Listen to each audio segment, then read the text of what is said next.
భూమి మీదకి రాక ఆయన భూమి మీద జీవించిన జీవిత కాలాన్ని కొందరు భక్తుల ద్వారా దేవుడు పరిశుద్ధ గ్రంథంలో లిఖించి ఉంచాడు. ఆయన జీవిత చరిత్రను మనకు, ఆయన భూలోకంలో ఉండగా ఆయన జీవించిన జీవిత కాలాన్ని మనకు తేటగా చూపించే పుస్తకాలు 4. అవి మత్తయి సువార్త, మార్కు సువార్త, లూకా సువార్త, యోహాను సువార్త. ప్రభువు ఎలా జీవించాడు, ప్రభువు ఎక్కడ ఏం చేశాడు అనే విషయాలను విశదీకరించి వ్రాసారు భక్తులు. అయితే ఈ సమయంలో లూకా భక్తుడు ఒక విషయాన్ని గురించి, యేసుక్రీస్తు ప్రయాణంలో ఒక సంఘటన గురించి ఈ అధ్యాయంలో మనకు తేటపడుతూ ఉంది. ఎవరున్నారు ఇక్కడ? ఎవరిని గురించి వ్రాయబడింది ఈ లేఖన భాగంలో? జక్కయ్య గురించి వ్రాయబడింది. అయితే మనం మొదటి వచనాన్ని చదువుదాం. ఆయన సంచరించుచు ఎరికో పట్టణంలో ప్రవేశించి అన్నాడు. ప్రభువు సంచరిస్తూ సంచార జీవితాన్ని గడిపాడు. ప్రభువుకు ఒక చోట స్థిర నివాసం లేదు. నిజమే, ప్రభు ఏమన్నాడంటే ఒకానొక సందర్భంలో ఒక వ్యక్తి వచ్చి, ప్రభువా నీవెక్కడుంటావో నాకు చెప్పు అని అడిగితే, ఆకాశ పక్షులకు గూళ్ళు, నక్కలకు బొరియలున్నాయి కానీ మనుష్య కుమారుడు తలవాల్చుకొనుటకు స్థలము లేక పోయేను అన్నాడు. నిజమే, ప్రియరక్షకునికి ఒక స్థిర నివాసం భూలోకంలో ఏర్పరచుకోలేదు. ఆయన సంచరిస్తూ ఎన్నో కార్యాలు చేశాడు. ఆ సంచరిస్తున్న క్రమంలోనే ఈ పట్టణంలోనికి ప్రవేశించాడు.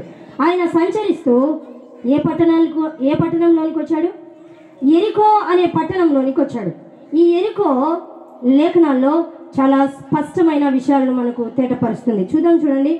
ఎరికోను గురించిన పాత నిబంధన గ్రంథంలో కొన్ని లేఖనాలు మనకు తేటపరుస్తున్నాయి. యెహోషువ గ్రంథం 6వ అధ్యాయం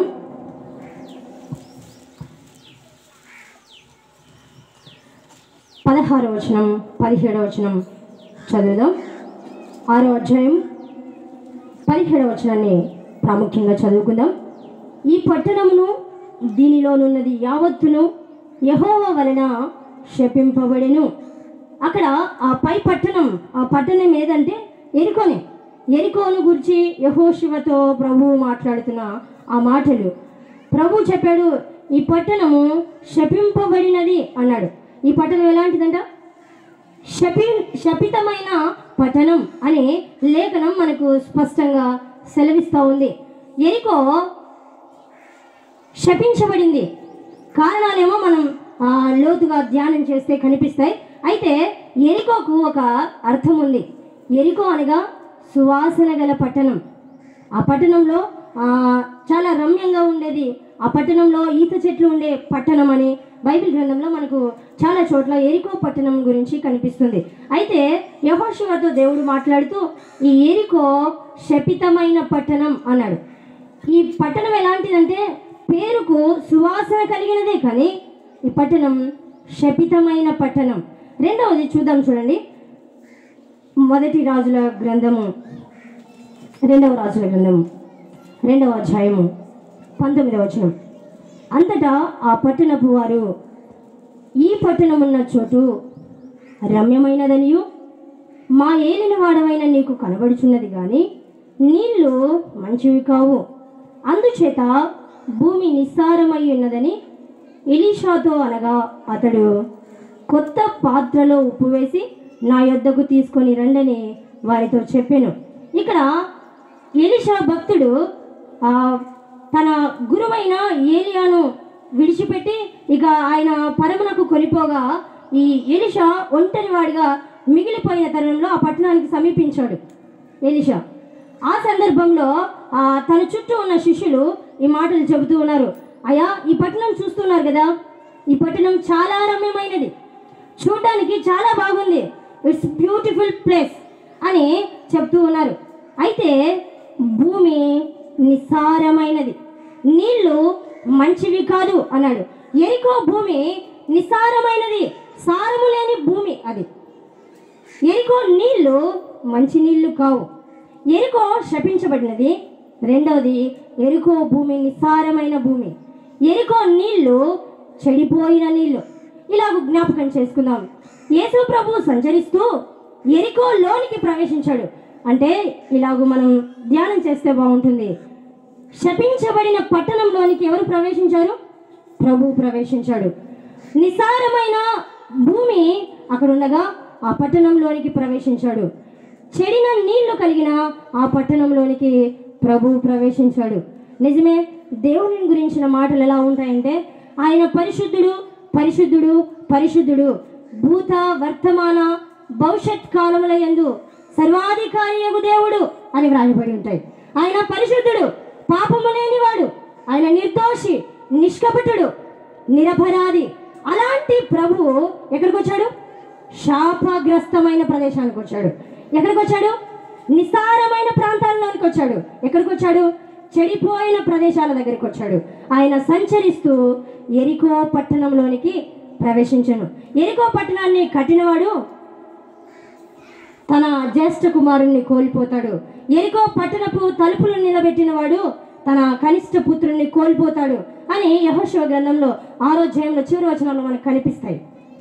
నిజంగా 1వ రాజుల గ్రంథంలో ఆహాబు రాజుల కాలంలో ఒక వ్యక్తి కట్టాడు. తన కుమారుడు, పెద్ద కుమారుడు చనిపోయాడు, చిన్న కుమారుడు చనిపోయాడు. శాపగ్రస్తమైనది ఆ పట్టణం. ఎందుకండి?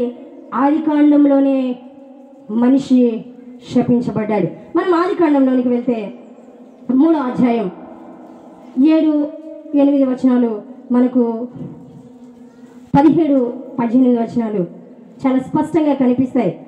ఆదాముతో, నీవు నీ భార్య మాట విని తినవద్దని నేను నీకు ఆజ్ఞాపించిన వృక్ష ఫలములు తింటివి గనుక నీ నిమిత్తము నేల శపించబడినది అన్నాడు. సర్పంతో అన్నాడు, శపించబడిన దానివై అన్నాడు. హవ్వతో అన్నాడు, అమ్మా నువ్వు చేసిన తప్పుకు ప్రసవ వేదన అని ఆమెతో చెప్పాడు. గర్భవేదన ఆమెకుంది అన్నాడు. ఆదాముతో అన్నాడు, ఆదామా నీవు మట్టితో చేయబడ్డావు, తిరిగి మట్టికి వెళ్ళిపోతావు. అంటే మనిషి తప్పు చేయగా శాపం భూమి మీదకి వచ్చింది. మనకు రోమీలకు రాసిన పత్రిక 5వ అధ్యాయం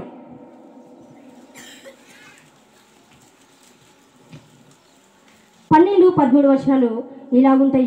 చూడండి. ఇట్లుండగా ఒక మనుషుని ద్వారా పాపము ద్వారా మరణమును లోకములోనికి ఎలాగూ ప్రవేశించెను అన్నాడు. ఒక మనిషి ద్వారా పాపము లోకములోనికి వచ్చింది. ఆ పాపము ద్వారా ఏది ఏలిక చేసింది? మరణం ఏలిక చేసింది.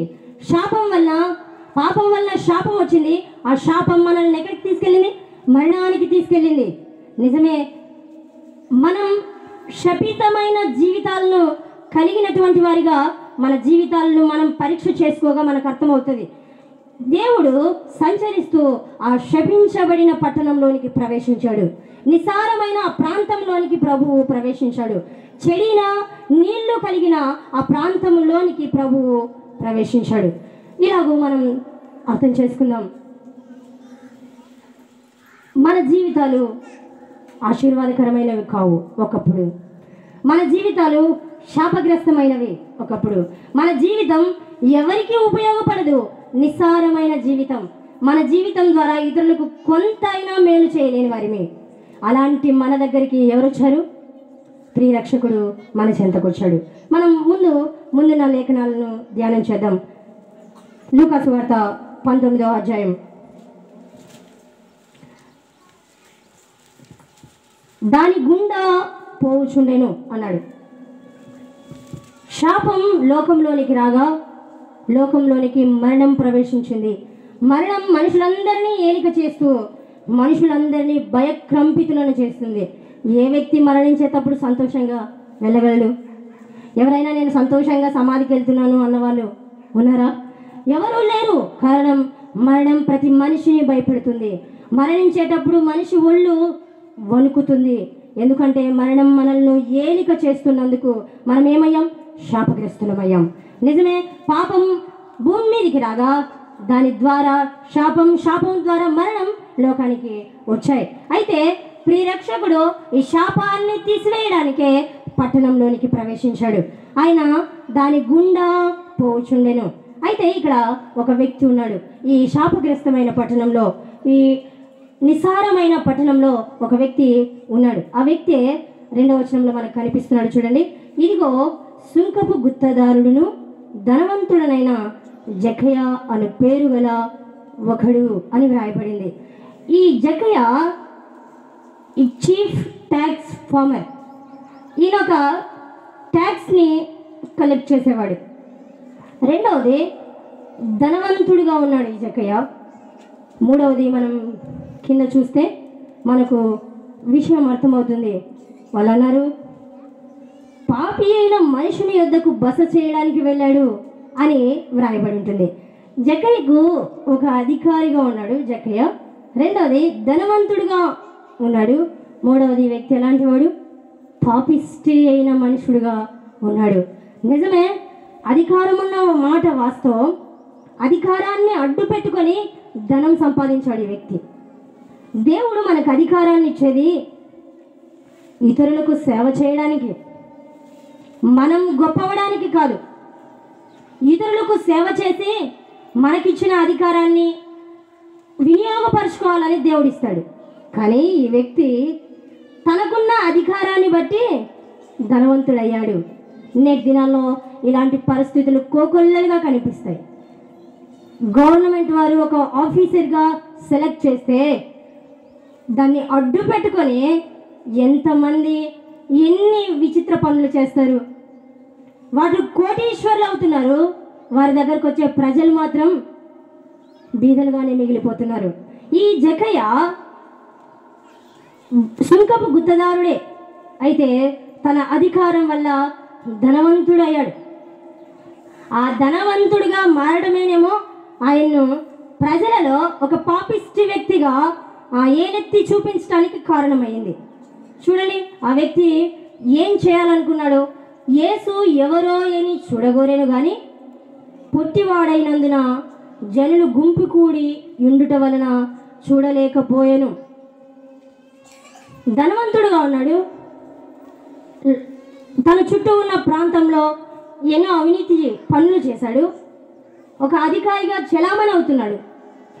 అలాంటి వ్యక్తి ఎందుకో ఒక ఆలోచన వచ్చింది. యేసెవరో చూద్దాం అనుకున్నాడు. ఒక తప్పైన జీవితాన్ని జీవిస్తున్న వ్యక్తికి యేసెవరో చూడాలనే ఆలోచన కలిగింది. ఈ ఆలోచన ప్రభువుని తన వైపుకు తిప్పుకునేటట్టు చేసింది. మరొకసారి ధనవంతుడే, అధికారే, అవినీతిపరుడే, కానీ యేసును చూడాలనుకున్నాడు. యేసును చూడాలనుకున్న ఈ వ్యక్తికి కొన్ని ఆటంకాలు ఎదురయ్యాయి. చూడండి ఏ ఆటంకం ఎదురైందో. పొట్టివాడైనందున అన్నాడు. ఈ వ్యక్తి పొట్టివాడు, అందుకే ప్రభువును చూడలేకపోయాడు. ఇంకొక కారణం ఉంది అక్కడ. జనులు గుంపు కూడి ఉండుట వలన అన్నాడు. ఈ వ్యక్తి పొట్టిగా ఉన్నందుకు ఎవరిని చూడలేకపోయాడు? యేసు ప్రభువును చూడలేకపోయాడు. ఈ వ్యక్తి జనులందరూ గుంపుగా ఉన్నారు ప్రభువు చుట్టూ, అందుకే ఈ వ్యక్తి ప్రభువును చూడలేకపోయాడు. మనం ఇలా జ్ఞాపకం చేసుకుందాం. ఒక మనిషి దేవుణ్ణి చూడటానికి లోపం మనిషిలోనే ఉంది, వేరే వారిలో కాదు. జక్కయ్య యేసును చూడాలి అనుకున్నాడు, కానీ జక్కయ్యలోనే లోపం ఉంది. ఎవరిలో ఉంది? ఎందుకయ్యా గుడికి రావంటే వారు బాగలేదు కాదు, మనమే బాగలేము, అది కారణం. జక్కయ్య యేసును చూడాలి అనుకున్నాడు, కానీ తను ఎలా ఉన్నాడు? పొట్టివాడిగా ఉన్నాడు. నిజమే, మనం అంతరార్థాన్ని అర్థం చేసుకుందాం. మనం లోపంతో ఉన్నందుకు ఎవరిని చూడలేం? పరిశుద్ధుడైన ప్రభువును చూడలేం. మనం సరిగా ఉంటే ప్రభువా నాతో మాట్లాడు అని అనగలం. మనకు సిగ్గు వస్తుంది. ఎందుకు? మనం లోపంగా ఉన్నాం, మనం సరిలేము. అందుకే మనం కొన్నిసార్లు ఎలా ఉంటాం? తల వంచుకొని సిగ్గుతో ప్రభువు ముందు నిలబడిపోతాం. కారణం మనలో లోపం. జక్కయ్య యేసును చూడాలి అనే ఆశ ఉంది, వాస్తవం. అయితే జక్కయ్య పొట్టిగా ఉన్నందుకు ఎవరిని చూడలేకపోయాడు? దేవుణ్ణి చూడలేకపోయాడు.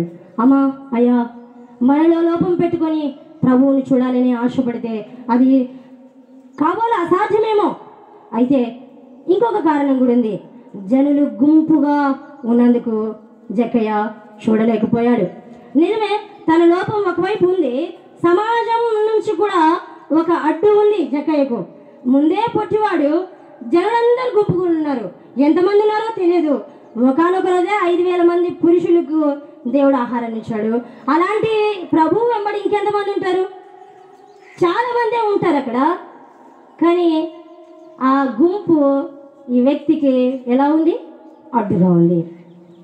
కొన్నిసార్లు సమాజం దేవుణ్ణి చేరుకోవడానికి అడ్డుకట్ట వేస్తుంది. నిజమే, అక్కడున్న మాటలు ప్రభువును చూడాలని అక్కడికి వారు వచ్చారు. కానీ కొన్నిసార్లు సమాజం ఏం చేస్తుందంటే, ఆగు, నువ్వు అవతలివాడివి, నువ్వు ఇక్కడికి రాకూడదు. చాలాసార్లు దేవుణ్ణి చూడటానికి సమాజం కూడా కొన్నిసార్లు కారణమవుతుంది. ఇక్కడ జక్కయ్య పర్సనల్ ప్రాబ్లం ఫేస్ చేశాడు. సెకండ్ వన్, సొసైటీ నుండి కూడా ప్రాబ్లం ఫేస్ చేశాడు. తను దేవుణ్ణి చూడాలి అనుకున్నాడు. మొదటిగా తనలో ప్రాబ్లం కనిపించింది. రెండవది, సమాజం నుంచి కూడా ప్రాబ్లం కనిపించింది. చూడండి అప్పుడు ఏం చేశాడు. అప్పుడు యేసు ఆ త్రోవను రానయ్యుండెను గనుక అతడు ముందుగా పరిగెత్తి ఆయనను చూచుటకు ఒక మేడి చెట్టెక్కెను. జక్కయ్య ప్రాబ్లం ఫేస్ చేశాడు. ఇలా ఆలోచన చేద్దాం. జక్కయ్య పొట్టివాడే, నేను పొట్టిగా ఉన్నానే, ఇక నేను చూడలేనులే అని తిరిగి వెళ్ళిపోలేదు. మనం కూడా మనం తప్పు చేశాం అని చెప్పి శాశ్వతంగా దూరం అవ్వకూడదు దేవునికి. దేవుని సన్నిధిని విడిచి నేను తప్పు చేశాను ఎవరేమనుకుంటారో అని చెప్పి దేవుని సన్నిధిని విడిచిపెడితే ఎలా? ఆ వ్యక్తి నేను పొట్టివాడు కదా అని చెప్పి వేరే చోటుకి వెళ్ళిపోలేదు. అయినా యేసు ఆ రూట్లోనే వస్తున్నాడు. యేసుని నేను చూడాలి, యేసుని నేను చూడాలి. నేను పొట్టిగా ఉన్నా పర్లేదు, సమాజం నాకు అడ్డుగా ఉన్నా పర్లేదు, నేను యేసుని చూడాలి, యేసుని చూడాలి. జక్కయ్య డిజైర్ కనిపిస్తుంది ఇక్కడ. జక్కయ్యలో ఉన్న ఆశ మనకి ఇక్కడ కనిపిస్తుంది. జక్కయ్య తన ప్రాబ్లమ్ని, తన సమస్యను విడిచిపెట్టి ఎవరి వైపు చూస్తున్నాడు? దేవుని వైపు చూస్తున్నాడు. నిజమే, తనలో లోపం ఉన్నమాట వాస్తవమే, సమాజం అడ్డుగా ఉన్నమాట వాస్తవమే. ఈ రెండింటిని దాటుకొని పరిగెత్తాలి. మనం కూడా దేవుని సన్నిధికి, దేవుని పాదాల దగ్గరికి పరిగెత్తాలి. ఎటు పడితే అటు కాదు. వాస్తవంగా దేవుడు ఎక్కడుంటాడో అక్కడికే మనం పరిగెత్తాలి. వాక్యం దగ్గరికి వద్దాం, వాక్యం దగ్గర దేవుడు ఉన్నాడు. మందిరాల దగ్గరికి వద్దాం, మందిరాల దగ్గర ప్రభువు ఉంటాడు. కాని చోట్లకు వెళ్ళి కాని పనులు చేసి జీవితాన్ని నాశనం చేసుకోవద్దు. సరి అయిన చోటికి వచ్చి సరి అయిన దేవుణ్ణి కలిగి జీవితాలను సరి చేసుకుందాం. జక్కయ్య రెండింటిని ఫేస్ చేసి ముందుకు పరిగెత్తుకొని వచ్చాడు. పరిగెత్తుకొచ్చిన మాట వాస్తవమే, ఇంకొక పని చేశాడు ఆయన. పరిగెత్తుకుంటూ వచ్చి ఇప్పుడు పరిగెత్తడం ద్వారా యేసుకు సమీపస్తుడయ్యాడు. ఇలా జ్ఞాపకం చేసుకుందాం. మనం దూరాన ఉంటే దేవుడు దూరంగా కనిపిస్తాడు మనకు. దేవునికి సమీపంగా వస్తే దేవుడు దగ్గరగానే ఉన్నట్టుగా అనిపిస్తుంది. ఆ వ్యక్తి ఇప్పుడు పరిగెత్తుకుంటూ ఆ సమూహం దగ్గరికి వచ్చాడు. సమాజం దగ్గర అడ్డు ఉన్నదాన్ని తొలగించుకుంటూ ముందుకు వచ్చాడు. ఆ తర్వాత తనలో ఉన్న లోపాన్ని పైకెక్కాడు. మేడి చెట్టు ఎక్కాడు. మేడి చెట్టు ఎక్కి యేసుని చూద్దాం అని చూశాడు. యేసుని చూశాడు. ఇక్కడ దేవుణ్ణి జ్ఞాపకం చేసుకున్నాను. చూడండి 5వ వచనం. యేసు ఆ చోటికి వచ్చినప్పుడు కన్నులెత్తి చూసి, ఒక గొప్ప వ్యక్తి మన ఊరిలో వెళ్తున్నాడు అనుకుందాం. ఒక దేశ ప్రధాని మన ఊరికి వచ్చాడు. మన ఊరికి వచ్చి ఆ ఫస్ట్ లైన్లో వెళ్తున్నాడు. వెళ్తూ ఉంటే ఎవరు కనపడరని చెప్పి ఒక ఆయన మిద్ది మీదకి ఎక్కాడు. ఆయన తిరిగి చూసి ఎవరు మిద్ది మీద నన్ను చూస్తున్నారని చూస్తాడా? చూడరు. ఎందుకు? ఆయనకేం పట్టింది చూడడానికి.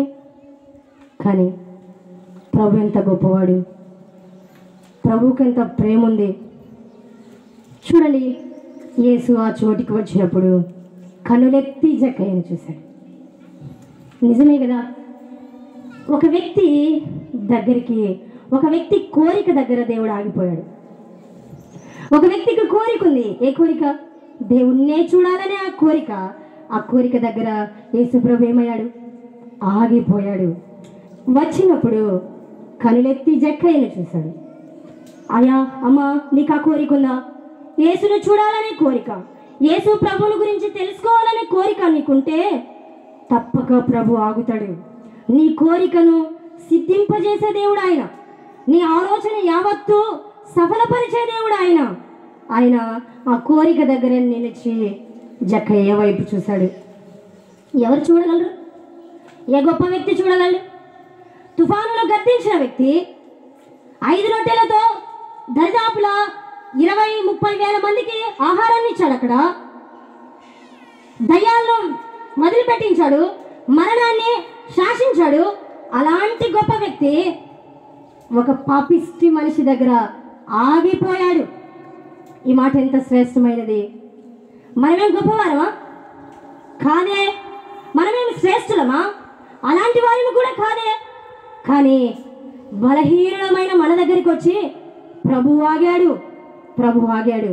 ఆ వ్యక్తి దగ్గరికి వచ్చి ప్రభు ఆగాడు. వచ్చి ఆ వ్యక్తిని పలకరించాడు. యేసు చూడటం మాత్రమే కాదు, పలకరించాడు. ఒక గొప్ప వ్యక్తే మన ఇంటికి వచ్చి మనతో మాట్లాడితే మనకెంత ఆనందంగా ఉంటుంది. కానీ సర్వాన్ని చేసిన సృష్టికర్త ఒక వ్యక్తి దగ్గరికి వచ్చి పలకరించాడు. జక్కయ్య. ఎవరు చెప్పారండి యేసు ప్రభుకు ఆయన జక్కయ్య అని? ఎవరైనా చెప్పారా? జక్కయ్య మేడి చెట్టు పైకి ఎక్కాడని ఎవరైనా చెప్పారా? అయ్యా చూడని శిష్యులు చెప్పారా? ఎవరు చెప్పలేదు ప్రభువుకు. ప్రభు హృదయాంతరంగికుడు.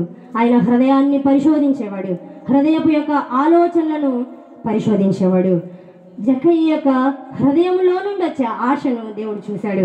చూసి అక్కడ అన్నాడు, జక్కయ్య త్వరగా దిగుము, నేడు నేను నీ ఇంట నుండవలసి ఉన్నదని అతనితో చెప్పాను.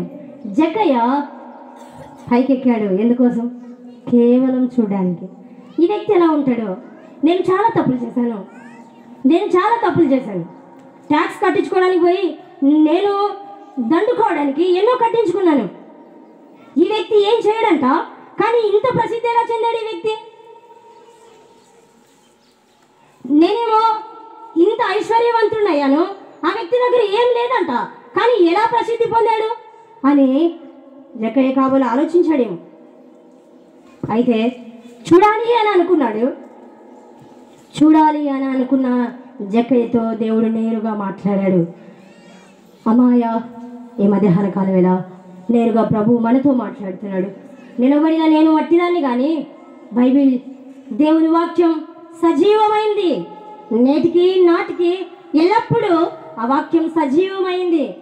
ఎప్పుడో ఆదాములో, ఎప్పుడో అబ్రహాములో, ఎప్పుడో శిష్యులలో, ఎప్పుడో ఆదిమ సంఘంలో, నేటికి దేవుని వాక్యం అనేకుల జీవితాలను కదిలిస్తుంది. జీవితాలను మార్చగలిగేది దేవుని వాక్యం. మన హృదయంలో అంగీకరించినప్పుడే, మన హృదయంలో దేవుణ్ణి స్వీకరించినప్పుడే. ఆ వ్యక్తి జక్కయ్య ఏం